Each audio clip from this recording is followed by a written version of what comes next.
Ya, Bapak Ibu, saudara bersama, mari kita bersihkan jari. Namo Tassa Bhagavato Arahato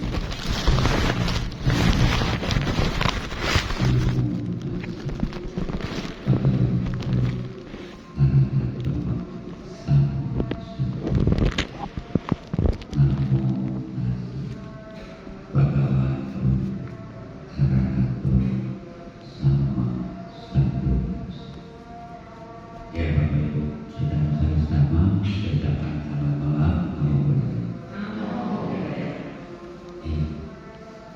Tadi untuk nggak kelar agak macet. Ya. Mic-nya nggak beres. Ya. Hari ini yang punya bakti pakai baju putih. Jadi saya pakai baju putih juga. Sama-sama ya, jadi umat juga kemana-mana. Bosan pakai baju kuning. Tuntut hujanan jadi putih.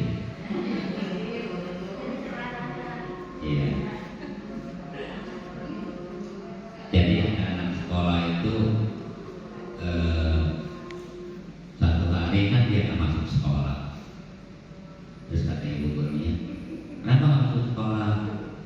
Baju seragam saya hujan bu, lagi dijemur.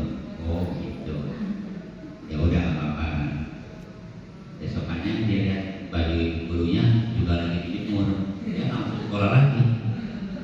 Kenapa nggak sekolah lagi? Saya lihat baju ibu juga lagi dijemur. Dan pikir ibu nggak ngajar lagi. Ya, ya temanya pada malam hari ini adalah kebahagiaan dalam melepas. Ya, kadang-kadang kita ini suka mendefinisikan kebahagiaan itu kalau kita bisa memperoleh. Jadi apapun yang kita peroleh oleh sesuatu itu bagi kita adalah satu kebahagiaan. Ya. Tetapi kita tidak menyadari bahwa bentuk-bentuk upadana atau kemelekatan apapun yang kita tunggang selamanya tidak akan bisa menjadi milik kita. Akan lepas. Sang Buddha mengatakan seperti kita kalau menggenggam lumpur terlalu kuat itu akan keluar melalui jari-jari kita. Nah, jika kebahagiaan itu bisa diperoleh dengan apa yang kita miliki, kita dapatkan, mungkin Pangeran Siddhartha tidak mungkin pergi bertapa selama 6 tahun di hutan. Ya, ngapain? Toh dia punya 3 istana, putra seorang raja yang akan mewarisi kekayaan yang luar biasa, punya istri cantik, dan baru melahirkan anak yang bernama Rahula. Ya, kenapa dia tinggalkan? Karena dia tidak pernah mendapatkan kebahagiaan sejati.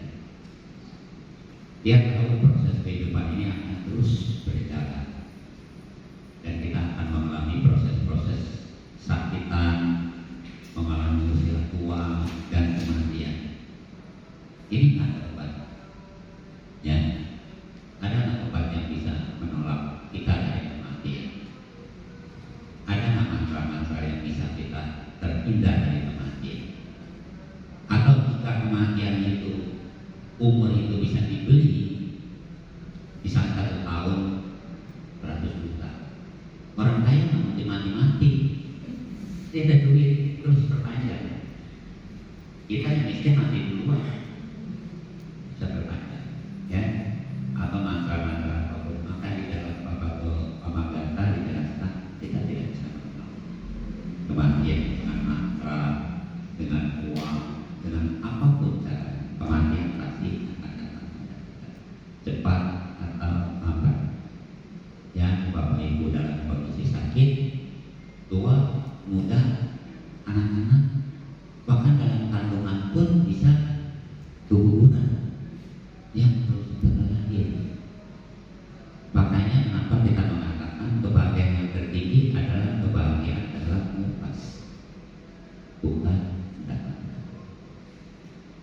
Tapi sebagai manusia yang masih duniawi, di dalam logia dhamma yang masih bersifat duniawi, itu adalah para upasaka upasika.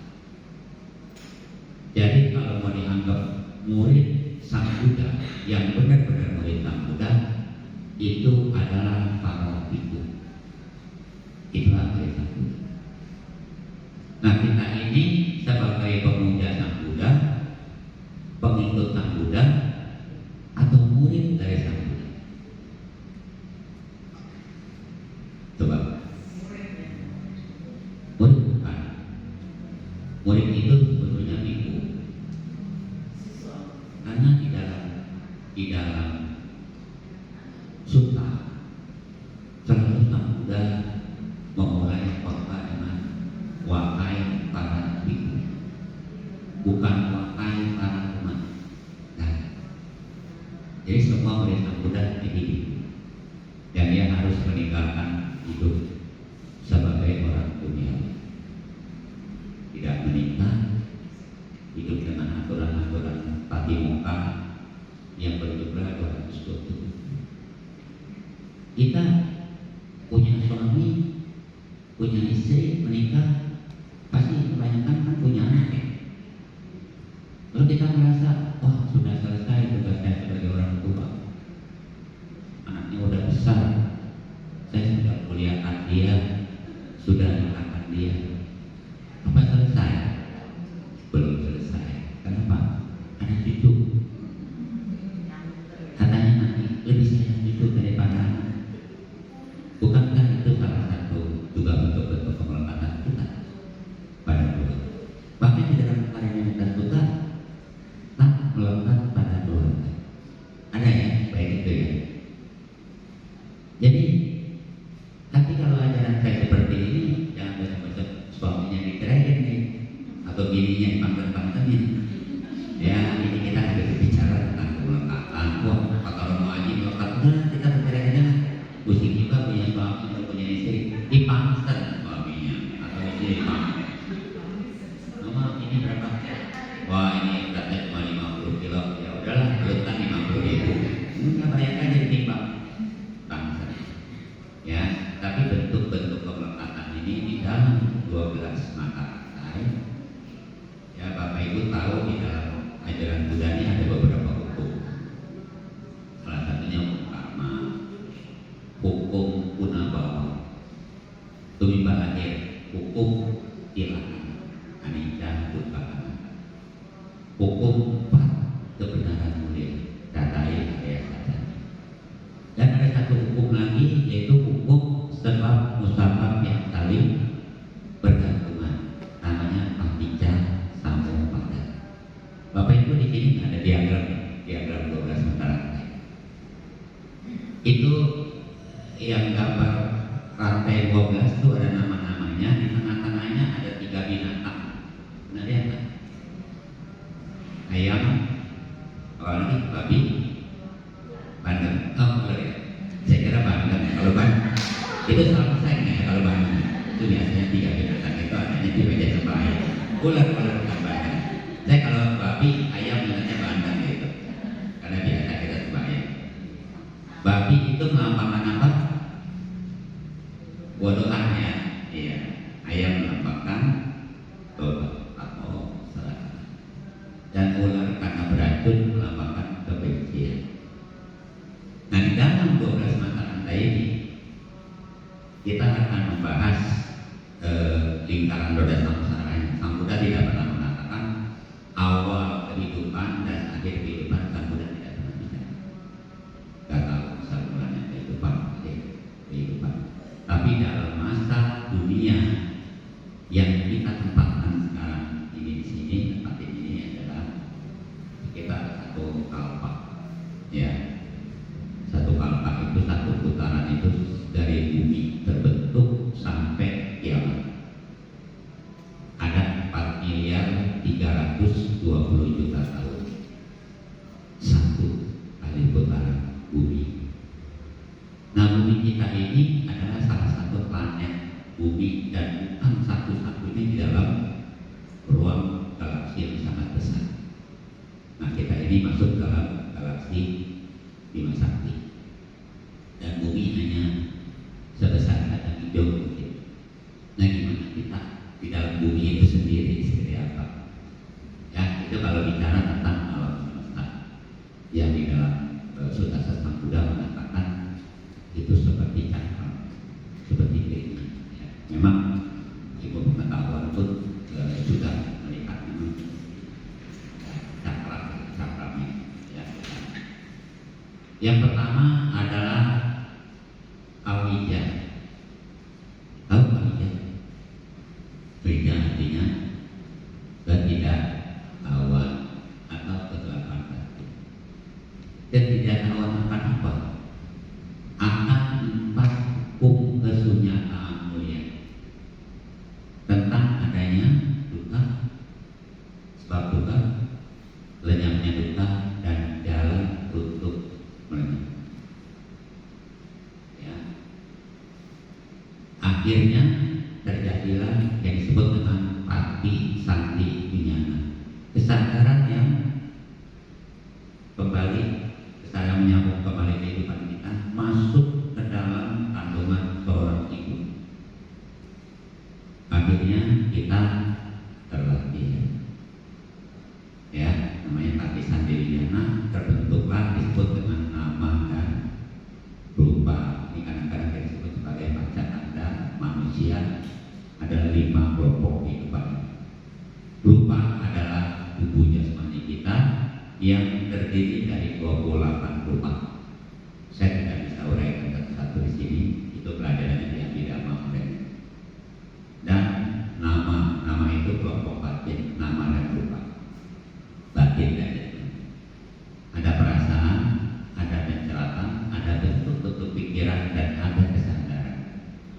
4 ini disebut kelompok batin. Rupa adalah jasmani yang terbentuk di dalam kandungan seorang ibu. Ya, ibunya makan, minum, ya, ada udara, ada nutrisi dan lain-lain, akhirnya membentuk jasmani kita ini seperti sekarang. Ada tulang dan darah dan sebagainya.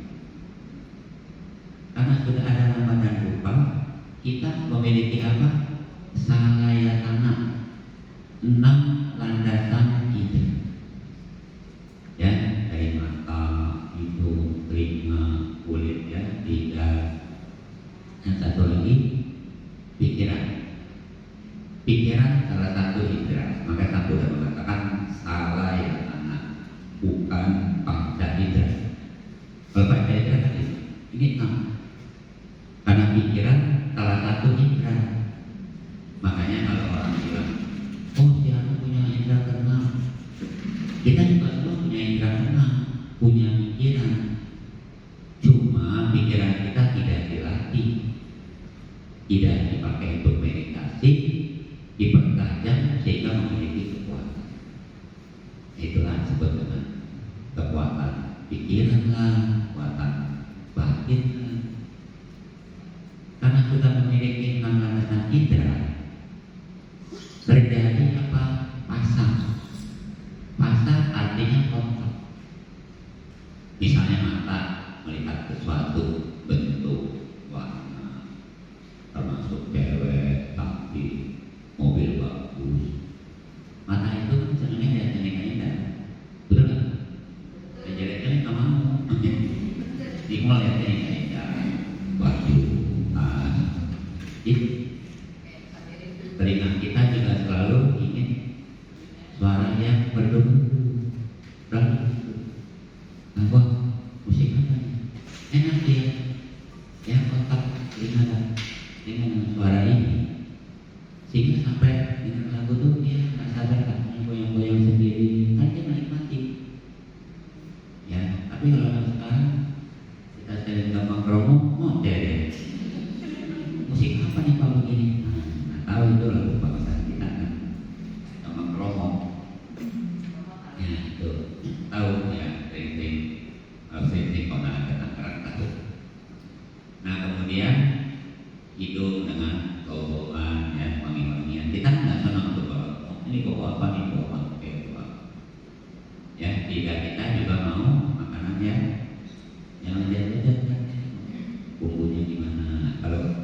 nggak enak sedikit.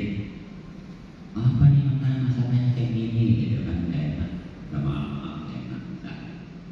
Ya termasuk tubuh kita ini pada sentuhan-sentuhan yang lembut. Kita bisa merasakan di kulit kita ini panas, dingin. Satu lagi pikiran. Pikiran itu punya objek. Objeknya adalah seluruh ingatan kita. Apapun itu adalah objek-objek pikiran kita. Kadang-kadang kita memikirkan kemarin, masa lalu, seperti itu objek-objek pikiran kita. Ya, terjadi rasa spontan. Dari situ menimbulkan apa? Wedana. Wedana itu perasaan. Apakah kita suka pada yang kita lihat atau tidak suka, atau bukan suka dan bukan tidak suka? Seperti orang lihat dan acuh-acuh aja melihat aqua, misalnya melihat mantan, pasti akan timbul perasaan. Ketika mulai muncul yang namanya perasaan suka, yang tidak suka jadi ringan atau netral. Kalau tidak suka, ya udah tidak suka aja gitu. Lihat orang juga gitu, tidak suka, ya udah rasa sukanya pasti dulu. Termasuk barang apapun, bapak ibu lihat di pasar pada saat belanja apa aja, mungkin lagi belanja ikan, lagi belanja apapun, ya pada saat kita lihat suka aja, ya itu menimbulkan namanya tadi perasaan. Kalau sudah menimbulkan perasaan, menimbulkan tantang, menimbulkan keinginan untuk memiliki apa yang kita suka. Misalnya kalau bapak ibu jalan-jalan ke mall, melihat baju gitu, saya suka nih sama baju ini. Terus berusaha, istilahnya kita cara beli di baju ini. Bahkan mungkin barang-barang yang kita inginkan itu, kita sudah pulang ke rumah pun itu masih terkesan, ya menimbulkan kesan apa nih yang bisa saya beli? Takut nanti beli orang, ya bisa itu baju, bisa tas, bisa sepatu. Kalau mungkin kita hobi baju cincin seperti ini sama, begitu lihat kawan-kawan belum dapat pulang, pikirin lagi besok saya tawar lagi segini. Karena udah mulai timbul keinginan, timbul suka. Akhirnya kita bisa membeli barang ini jadi punya kita. Itu yang tadi saya bilang. Ketika dia mendapatkan ini, dia merasa bahagia, merasa senang. Padahal benda ini bisa nggak? Sepatunya rusak, bajunya rusak, bajunya hilang, bisa nggak? Bisa ya. Nah, akhirnya apa? Menderita lagi kan? Awalnya kita ingin memiliki, selalu memiliki, takut kehilangan. Ini loh yang dijadikan mengapa kita berputar dan berdasar sekarang, bukan keinginannya. Jadi bapak ibu kalau ingin membeli sesuatu selama mampu, itu bukan karena buruk.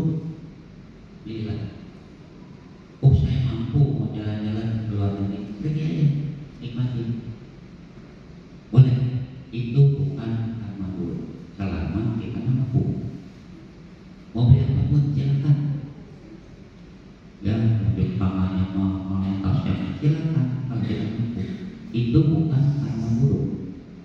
Itu keinginan. Bisa juga karena kita gengsi, mau dilihat orang, wah tas kita ini branded, bermerek, Hermes misalnya, atau LV atau apa kan, seperti itu. Jadi kalau jalan di mall, saya punya kebetulan, saya punya, ada dua, tapi yang satu pakai sama mantu, yang satu saya nggak pakai. Kalau keren, malah saya pakai yang jelek aja tuh, itu malah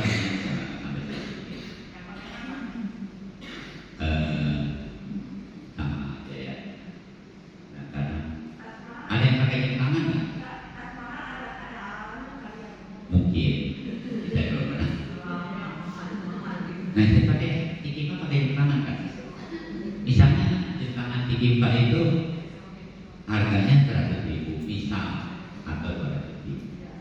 Ada nggak jam tangan yang 2 juta? Ratusan juta? Putarnya sama. Kali yang murah kali.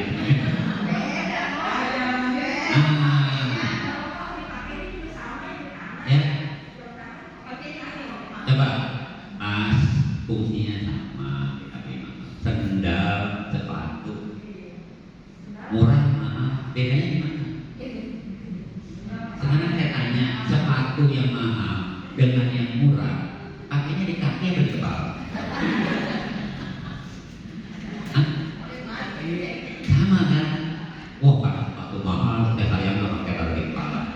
Gak ada gitu. Mau baju merek apapun, sama fungsinya yang begitu. Cuman yang bikin kita ini boros, itu kan karena gengsi. Ya kan pengen tasnya merek ini, celananya bajunya merek ini. Itu keakuan kita. Mungkin ada sedikit mengandung sifat mana, sifat sombong, orang biar kita memandang kita barang-barang mewah gitu kan. Kalau mampu silakan, itu bukan karma buruk. Iya, jangan maksa-maksain sampai tukang pinjam beli barang itu, jangan. Nanti jadi susah sendiri juga ya. Barangnya betul rusak, utangnya belum lunas lagi. Kasihan ya. Itu nanti itu yang menimbulkan kepadanya. Jadi angka keinginan, perasaan keinginannya menimbulkan kepadanya, kemelekatan. Maka begitu kita melekat pada sesuatu apapun, baik tempat tinggal, rumah, anak, istri, suami, apapun, akan terjadi namanya bawah arus penjelmaan. Kita terlahir lagi dari bawah ini menjadi jati, terlahir kembali. Ya, dalam 12 mata itu urutannya seperti tadi. Nah, setelah mengalami kelahiran, kita akan mengalami jara marana, usia tua dan kematian. Nah, inilah yang membuat roda samsara berputar terus dalam lingkaran samsara, tidak pernah selesai. Nah, di dalam 12 mata raya ini, salah satu putus Bapak Ibu menjadi rata, dan satu di mana diputus langsung menjadi rata. Sulit memutus 12 mata rantai ini. Akhirnya sekarang kita hidup di dalam terombang ambing, di dalam surga dan neraka. Bagi kebahagiaan muncul, penderitaannya lenyap. Di penderitaannya muncul, kebahagiaannya lenyap. Ya, tapi Sang Buddha tidak mau seperti itu. Hidup di dalam surga. Dia mau keluar dari lingkaran. Sang Buddha sudah melewati apa yang disebut dengan surga neraka, apa yang disebut dengan lahir dan mati. Sang Buddha sudah melewati 3 masa. Sang Buddha tidak memiliki masa lalu, saat ini, atau waktu yang akan datang. Sudah tidak ada. Kita masih terus. Kalau kita jam ini seperti itu. Kita itu kan punya keinginan, itu seperti jarum detik itu, tidak pernah berhenti kan? Ini jarum detik itu, saja muter. Tetapi si angkanya ini tidak pernah bergerak, angkanya tidak berputar. Nah, kalau para arahat itu mungkin diibaratkan seperti angkanya, ya udah diam aja. Ya, berputar itu kan kita terus makin mati terus. Kalau di dalam dharma itu kan kita ini nggak pernah mati, makanya nggak ada makhluk yang mati. Semua makhluk itu hidup. Kalau kita mati pun lahir lagi tetap menjadi makhluk hidup, cuma sudah pindah alam. Bisa saja kita lahir di alam setan, alam dewa, bahkan kalau selalu jahat bisa jadi binatang kan. Jadi lawan daripada mati bukan hidup,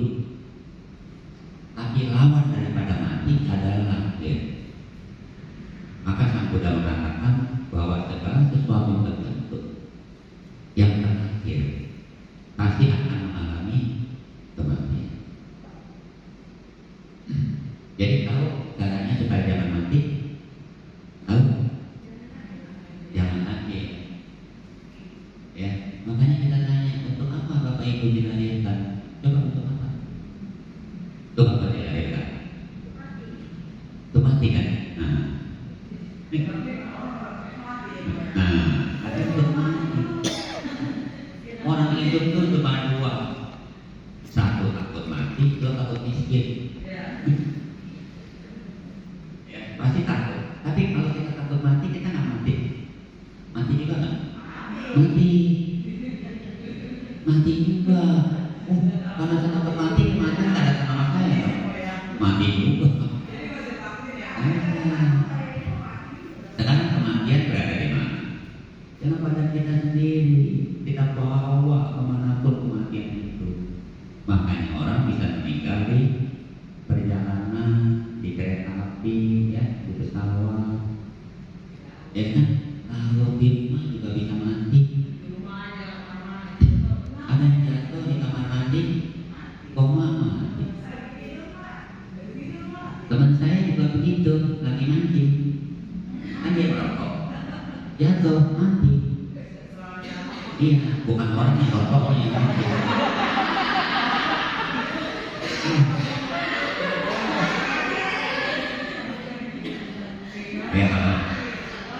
Ya kalau ditanya, masih merokok? Iya, masih merokok ya. Kalau ditanya masih merokok, nggak tetap mati. Iya kan repot ya. Jadi ada yang lagi kalau mati. Iya, tapi itu kan cerita kematian. Maksudnya siapapun maksudnya nggak bisa menolak, nggak bisa menghindar dari kematian. Nah, yang sebetulnya kita bilang bahagia itu sifatnya cuma kesenangan, tahu nggak? Bukan bahagia. Karena kalau kita tanya, apakah Bapak Ibu sekarang ini sudah bahagia? Apakah tahu cara memperoleh kebahagiaan? Tanpa bagaimana kita bisa hidup bahagia? Bahagia itu kan bukan sesuatu yang diberikan dari langit. Kita menciptakan sesuatu itu agar kita bisa hidup bahagia. Nah, definisi bahagia di sini kan setiap orang itu tidak sama loh. Karena orang bilang bahagia itu bilang bahagia, ya kamu bahagia kalau saya udah memiliki ini, memiliki itu. Atau kalau dia masih sekolah, saya bahagia nanti kalau misalnya saya udah lulus kuliah. Oh, saya bahagia Romo nanti kalau saya sudah menikah. Oh, bahagia kalau saya sudah memiliki anak. Sampai itu. Jadi kebahagiaan seperti apa sih Bapak Ibu? Seperti apa itu? Ya, definisi daripada bahagia itu tidak sama. Kalau kita mengatakan Bapak Ibu cukup nggak hidup yang seperti sekarang? Punya rumah, punya suami, punya istri, punya anak, anaknya bisa sekolah, punya kendaraan, ya, ada pekerjaan, ada mata pencaharian. Cukup seperti itu? Ya, cukup seperti itu. Saya rasa enggak. Karena apa? Karena standar cukupnya kan tiap orang nggak sama. Kalau jiwa yang serakah, nggak pernah cukup. Wah, saya Romo kalau udah punya rumah 5, mobil 10, pabrik sekian, itu kan karena jiwa serakah. Padahal kalau mobilnya ada 5, dinaikin cuma 1. Gak mungkin kepalanya dimeresin, kakinya dilinopang. Percaya nggak Bapak Ibu punya rumah di Bali? Ya, di Bali ada. Iya, nggak mungkin juga kan begitu. Pasti kan yang dinaikin kan cuma 1. Rumah itu yang tinggalnya kan cuma 1, atau kamar lagi. Palanya di Bogor, kakinya di Jakarta. Saya juga bingung tuh. Buat apa? Coba lihat tukang parkir. Tukang parkir. Apa yang dia nggak punya? Mobil apa juga dia punya? Mercedes ada, BMW ada. Tapi ketika diambil sama orangnya, dia nggak marah. Orang dia tahu itu punya dia. Titipan doang. Kalau Bapak Ibu bisa hidup seperti ini, merasa apapun yang ada pada diri kita hanya barang titipan, baru itu Bapak Ibu sadar tidak ada lagi yang namanya kemelekatan. Nggak lupa dana. Ini rumah cuma titipan. Mobil yang saya pakai juga cuma titipan. Tadi kan dibaca itu. Semua akan terpisah dari itu. Ya, artinya pakai dari itu. Jangan ada yang selamanya Bapak Ibu bisa kembali. Jika wihara ini, TTH ini berdiri setiap tahun, pasti kita mati duluan. Atau kalau umur kita panjang, mungkin ini kecil lupa duluan. Jadi hukum anicca, dukkha anatta itu betul. Bahwa segala bentuk dari perbuatan itu adalah tidak kekal. Ya, karena tidak kekal menimbulkan apa? Sampai tangkapan dukkha. Karena tidak kekal menimbulkan dukkha, penderitaan. Kalau awalnya kita tidak memiliki, kita bisa kehilangan.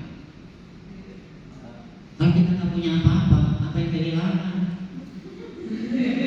Betul dong. Sekarang maling mau masuk aja dia nggak ada apa-apa. Siapa yang mau dicuri? Ini orang ada kulkas ada, TV ada, di mana? Nggak kehilangan. Betul kan bahagia? Ya nggak betul.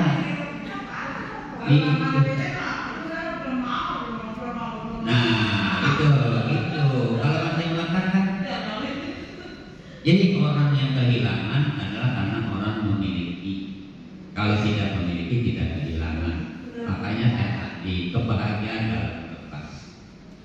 Tapi kita boleh memiliki apapun saat ini. Tapi ada waktunya, ada saatnya kita harus melepas. Mungkin usia kita sudah tua, sadar bahwa apapun tubuh kita juga kita nggak boleh bawa kan? Karena dia bukan sertifikat hak milik. Tubuh ini hanya hak memakai. Ketika kesadaran kita lepas dari tubuh ini, dia juga tidak menjadi bangkai. Mau dikubur, mau dibakar, karena ini bukan punya kita. Apalagi yang di luar tubuh. Kalau kita sadar tubuh aja bukan punya kita, apalagi yang di luar tubuh kita, bukan punya kita lagi. Rupa anicca, rupa anatta. Tubuh ini tidak kekal, tidak memiliki inti yang bisa dikatakan. Yang tidak kekal. Jadi saat kita hidup sekarang, ya punya kewajiban aja. Kalau saya jadi seorang ayah, karena saya memiliki istri, ya saya bertanggung jawab. Dari nafkah, kasih keluarga. Jika saya punya anak, ya saya didik dia, sekolahin dia, kuliahkan, tutur-tutur sampai jadi sarjana. Daripada saya S3, ya anak saya satu aja bagus. S3, SD, SMP, SMA. Ya, kuliahin sampai jadi sarjana. Kalau sudah jadi sarjana, terus udah punya pacar, ya udah dinikahin. Lalu kita memberikan harta warisan buat itu kewajiban orang tua terhadap anak. Tetapi seorang anak juga punya kewajiban kepada orang tua. Tapi apakah dijalankan? Belum tentu. Belum tentu dia mau merawat orang tuanya yang sakit, dokter, memperhatikan, menjaga nama baik keluarga, menjaga waris, belum tentu. Ya, jadi kalau kita jadi orang tua punya anak, jangan menganggap itu investasi. Anak dijadikan investasi. Wah, saya sekolahin kamu, kasih makan, udah besar gini-gini. Seolah-olah kita tanam modal. Si anak punya kewajiban terhadap kita harus begitu lagi. Itu kalau anaknya berbakti bagi kita. Ya, kalau dia terlahir untuk maju utang sama kita, matilah kita. Dirongrong terus uang kita habis. Mungkin anaknya jadi mabuk-mabukan, narkoba, pergaulannya nggak benar. Kalau saya sih anti rokok ya, betul. Saking antinya, rokok itu saya sampai dari cepat habis. Soalnya saya anti rokok. Kalau kayak begitu kan kita sakit hati mungkin ya. Kenapa kan? Mungkin anak kita, aduh gimana nih? Mau ke dokter aja tidak sakit kalau kita sama anak misalnya. Ya kan? Kan kadang-kadang belum tentu. Ada uang pun belum tentu. Dan ada anak yang ketika dia belum menikah bagus. Ada juga sudah menikah bisa jadi berubah, baik dia suaminya yang mempengaruhi atau istrinya. Akhirnya dia lebih sayang perempuannya daripada kita. Bisa gitu. Dan banyak terjadi seperti itu. Ya, kalau kita sudah tua masih punya pencarian, ditabung uangnya buat hari tua, supaya kita tidak terlalu berharap dari anak-anak yang ada sakit hati nanti.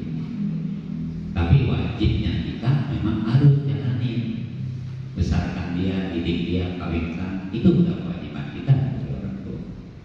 Tetapi jangan berharap imbalan, jangan menjadikan anak sebagai tes modal kita. Karena kan kalau dihitung dari mulai kehamilan, lahir, susunya, sekolahnya, kuliahnya, itu bisa beli rumah mewah loh. Itu kan berapa biaya kuliahnya, berapa hidupnya sehari-hari. Kadang-kadang kalau kita nggak punya apa-apa juga, ini harta kita di mana ya? Oh, ternyata uang kita habis di anak kita nih. Kuliahnya dia sampai ke saja. Ternyata uangnya di situ. Karena kita nggak bisa simpan karena yang kebutuhan. Ya, nggak mungkin kalau anak udah lulus kuliah, lulus sekolah kan pasti mau kuliah. Kecuali Bapak Ibu mau kuliah gratis, mau usah bayar, ambil fakultas hukum, ya Bung Karno, itu nggak bayar. Tapi kalau hukumnya ini saya bayar, perdata, kopi anak. Ya, jadi punya keinginan boleh. Bapak Ibu mau makan apapun boleh. Oh, ada ini di sana boleh. Tapi jangan lekat, jangan terus-terusan. Pergi ke satu tempat bagus, ya udah, saya sekali. Jangan lekat, besok-besok mau lekat itu lagi. Itu yang menimbulkan masuk dalam lingkaran. Ya, kuncinya satu, jangan melekat. Makanya kebahagiaan dalam melekat itu yang paling benar. Kalau seorang biku yang menjadi biku, dia sudah melepaskan seluruh dunia dia. Dia tidak menikah, dengan tidak menikah dia tidak punya istri, punya anak, rumah tak punya, tinggal di Bikara, dan itu umat yang kasih, makan juga umat yang kasih. Jadi itu memang tak kerja apa, memang dia kan lagi berlatih. Kalau kita bisa mendukung sarana apa kebutuhan pokok bante itu, dari pakaiannya, makanannya, sampai dia bisa mencapai kesucian, itu pahalanya sangat luar biasa. Asal bante berikutnya benar-benar menjalankan winaya dengan baik. Ya, karena kadang-kadang kita tidak tahu, karena kita kan tidak bergaul, kita tidak kita bersama-sama bante, kita tidak tahu. Tapi setidaknya kalau dia memiliki winaya yang bagus, berlatih dengan baik, kita support. Makanya kita ada itu dana kabina, ya, coba itu, coba bagaimana kepada bante. Tapi bukan harus 1 tahun sekali. Bapak Ibu bisa pergi ke beberapa wihara yang ada di Emanilo, ya, ke Danakata, bisa sumbang makanan dan makanan kepada bante. Bagus. Itu nanti bante setiap hari kita beri bante zakat. Karena itu untuk leluhur biasanya, leluhur kita tuh butuh pribadi patinanya. Kayak begitu. Ya, jadi bukan karma buruk. Memang saya kalau mau pribadi bagus, jadi karma buruk enggak. Coba bilang, silakan. Asal kita mampu beli aja. Kalau saya mau jalan-jalan Amerika misalnya, jangan jalan-jalan pesawat ke Amerika, jangan ada sampai lagi jauhnya. Boleh, ya ikut boleh. Bukan karma buruk ya, bukan karma buruk ya. Nanti dibilang, wah kalau gitu kita ini nggak punya kesenangan dong. Kita suka apa nggak boleh? Ini nggak boleh. Cuma tidak boleh mengatakan. Karena suatu saat kita akan berpisah dengan apa yang kita miliki. Ada saatnya kita melepas. Karena sadar, makanya kalau orang yang lekat yang rumahnya nih, itu si kesadaran ini kembali ke tempat dia melekat di rumah itu. Makanya kita ada peringatan 3 hari 7 hari ya, 49 hari. Itu karena tahu bahwa almarhum ini akan kembali ke rumah di mana mereka pernah tinggal. Di dalam Kitab Buddha Sutta itu mereka hidup di, ada yang di perempatan jalan, di balik dinding, ya, di rumah-rumah mana mereka pernah tinggal, melekat di situ bertahun-tahun. Itu kalau kita melekat pada rumah, jadi melekat pada kendaraan, bisa kita melekat sama mobil kita. Kalau mati ya udah jadi petak di situ, bisa.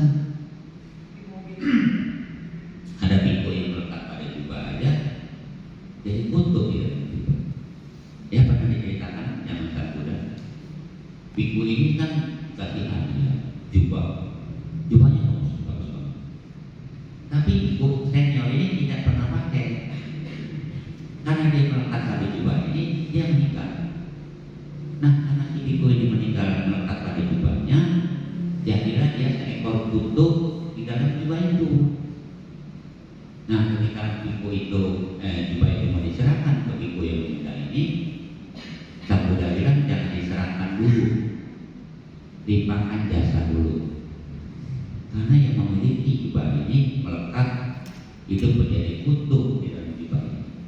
Bayangin, udah ada yang barikat dulu sampai kutubnya ini merelakan, melepaskan, baru jubahnya boleh dipakai. Ya, saya menikmati cincin ini bagi. Jadi kalau saya meninggal masuk ke dalam cincin bagi. Nanti kalau ada orang pintar lihat, isinya rumah aja, gitu. Karena melekat sama batu. Ya, jadi itu aja bisa disampaikan. Keinginan boleh, yang wajar, jangan berlebihan dan jangan melekat pada apapun kuncinya. Jangan semua akan terpisah. Apapun yang kita miliki akan terpisah. Jadi kalau bisa melepaskan, itu satu kebahagiaan yang luar biasa. Bukan mendapatkan. Kalau mendapatkan pasti akan jam-jam kehilangan. Ya, jadi seperti tukang parkir prinsipnya tidak melekat pada mobil apapun, karena memang bukan punya dia. Dia akan dikasih nama mobil itu supaya itu pada mobilnya orang lain doang. Dia bukan punya kita, juga ada pinjaman. Kalau bahasa agama itu semuanya titipan. Titipan siapa nggak tahu. Oke, mungkin kalau ada yang mau bertanya ya silakan.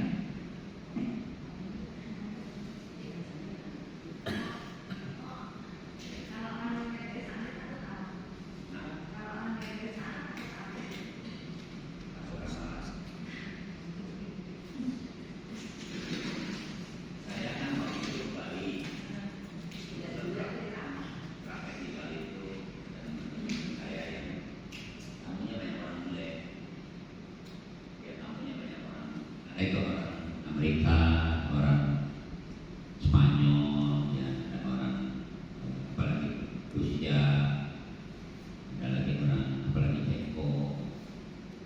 Itu ya garis tangan itu sama. Itu bukan teman saya, satunya aku tutur bagian tusuk jarum, tapi dia punya tempat praktek ini kan tamunya banyak orang bule. Nah orang bule ini suka tanya-tanya, dia kan nggak bisa bagian bidang begitu. Akhirnya diserahin ke saya. Gitu. Iya, ini garis tangan itu juga sebetulnya nggak sama semua. Semua manusia kan nggak ada yang sama garis tangan. Sidik jari juga nggak ada yang sama. Kalau sidik jari sama, nggak mungkin pemerintah pakai sidik jari. Garis tangan. Dan garis tangan ini juga bisa berubah. Bisa berubah. Kalau kita lihat dari kehidupan kita, misalnya, wah ada tanda melintang, wah berarti usia sekian kita akan mengalami bencana, musibah besar. Karena garisnya ada tanda yang memotong garis kehidupan kita. Dari situ saya ajarkan dia apa? Hanya berbuat baik. Nah kemungkinan garis yang memotong bekas ini yang mengancam nyawa dia menjadi tipis. Akhirnya dia hanya mengalami kecelakaan kecil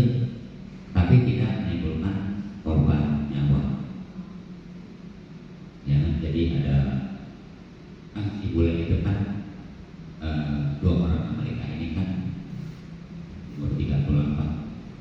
Saya lihat dari tangan dia tuh, tanya dia kan nggak merit. Saya tanya, oh nggak kawin, nggak merit.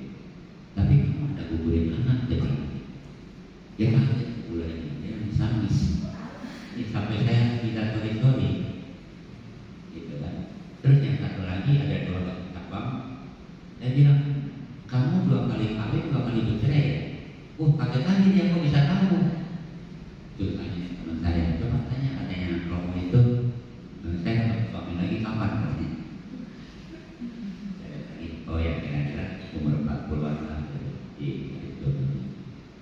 Tapi belum tentu 100%. Ini kan pengalaman saya dari sana, tidak 100%. Kalau yang mau kawin nggak tanya dulu.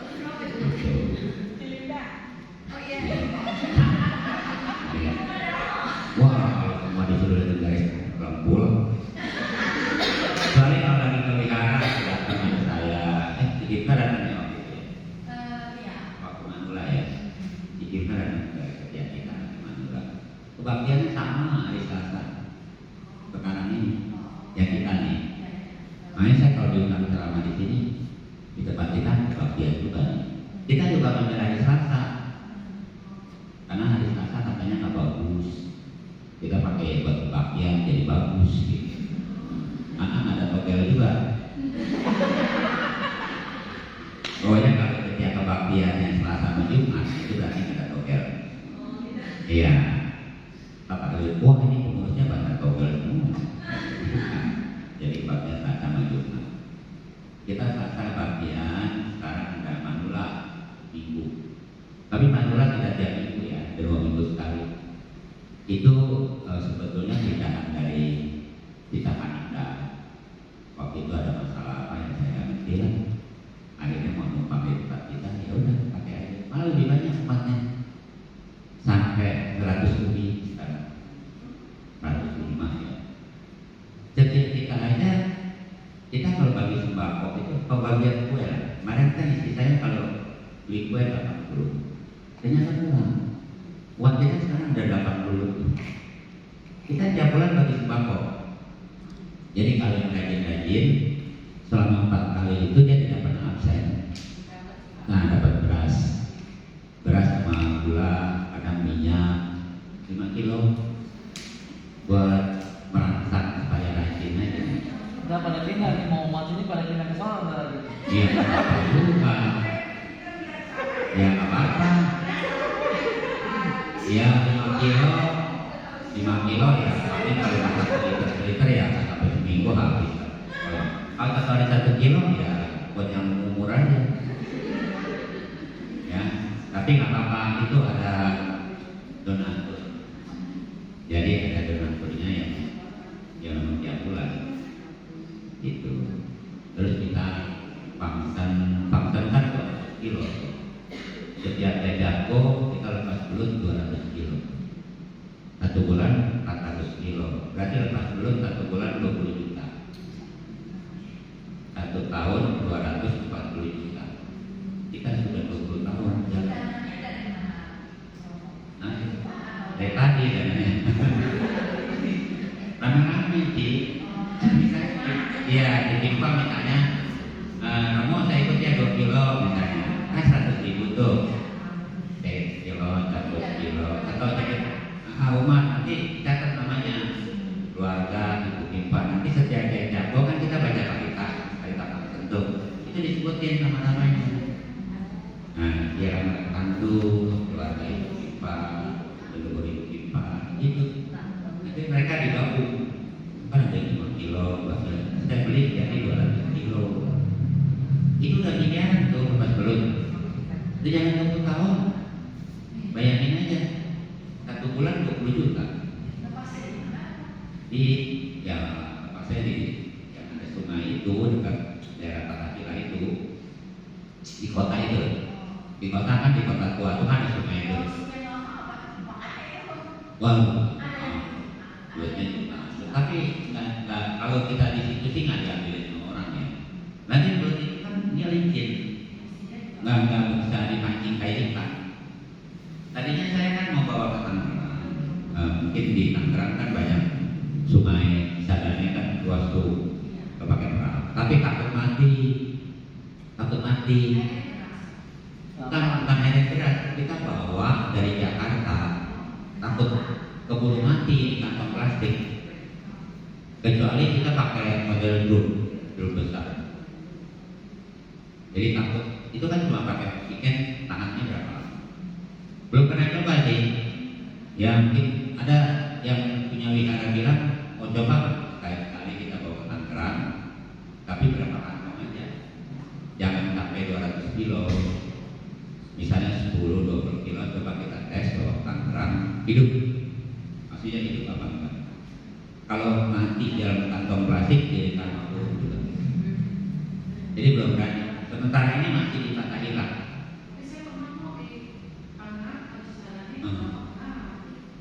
Bukan itunya, maksudnya kita kan beli ini. Saya kan dari Petak 9 tuh akhirnya ke Tangerang kan butuh waktu tuh. Di perjalanan itu takut mati. Oh, kalau dia deket mah kuat ya. Iya. Iya, kadang-kadang kita paksa juga nggak dikasih ya. Kalau daerah tip juga nggak dikasih. Nah, boleh sembarangan juga. Ini istri saya coba ikut tuh di. Iya, kali itu. Kali itu namanya kali besar. Ya, kali besar itu. Tapi itu airnya agak bagus dan dia tidak dilempar. Dulu kita lepas buatnya kan dari jembatan, dilempar dari atas. Umatnya pada sakit pinggang. Mungkin begitu sakit pinggang dilempar. Kenapa kita pinggang semua? Kena karma. Akhirnya sekarang udah dekat jalan ini. Dekat aja sama tuangnya. Saya kan suka masukin di Facebook. Ya kan? 200 kilo, tapi 200 kilo itu ada berapa namanya? Saya bacakan itu jadi takut 300 nama lebih. Karena kan ada yang mau ikut 2 kilo, 5 kilo, banyak, 10 kilo, kita tabung. Jadi setiap bulan 200 kilo, ya tabung jadi 400 kilo. Iya, belut semua. Enggak, belut itu ya licin ya dikatakan ya. Kalau kita punya perkara kasus hukum apa itu belum paling bagus supaya kita lolos dari masalah. Sebenarnya maksud sih boleh aja, lele juga bagus, ikan mas. Yang penting jangan burung lah, jangan burung yang kecil-kecil itu mau saya makan, karena itu nggak akan dibunuh juga untuk dimakan. Mereka juga beli juga nyelamatin dari kandang, tapi kan mereka tangkapin lagi juga. Karena itu burung-burung sawah. Jadi kadang-kadang dilepas dari kandang itu dalam mesem. Kita mau itu nggak bisa terbang, bisa dimakan kucing, ya kan? Kalau saya doanya semoga dengan melepaskan bluetooth ini keluarga saya lepas dari penyakit, lepas dari masalah, lepas dari cukup doanya. Ya karena kita ingin selamat, ya selamatkan makhluk hidup, jangan membunuh. Kan kita ingin lepas dari masalah, penyakit, dan lepaskan makhluk hidup ini. Kalau kita membunuh, menyiksa makhluk hidup, ya otomatis sakit-sakitan, ya musibah. Jadi melepaskan itu berarti supaya kita juga lepas dari musibah. Karena kita kan bisa aja di jalan kelapa, ya apa, begini aja itu. Ya syukurlah selama kita rajin function, karena function itu tidak ada hubungan dengan materi. Ya nanti orang, Romo saya kan rajin function nih, ya kampung, tapi kok usaha saya kok nggak maju-maju ya, ada hubungan. Yang penting kamu nggak kena penyakit kan, ya sehat kan, ya itu hasil function kamu, bukan materi. Ada orang yang berdananya kuat, dia kuat, dermawan, memang usahanya bagus, tapi ada aja sakit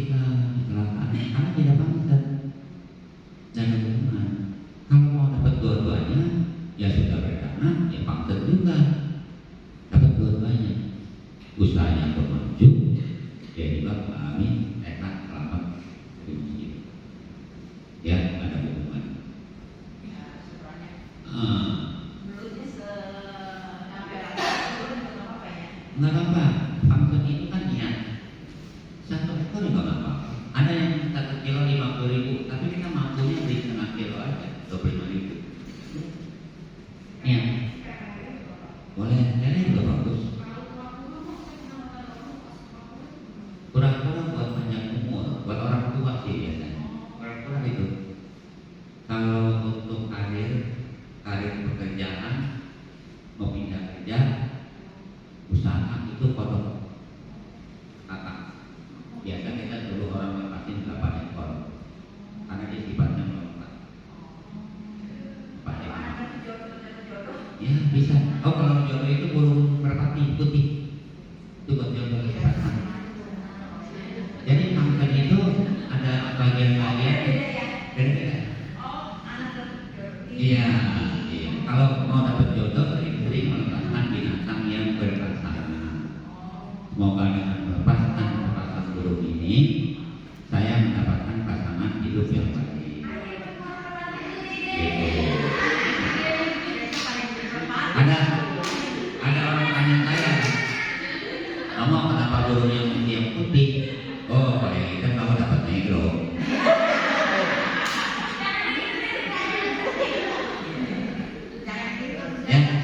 Ya kalau ada yang bertanya, kita berdoa ya. Yuk kita berdoa ya.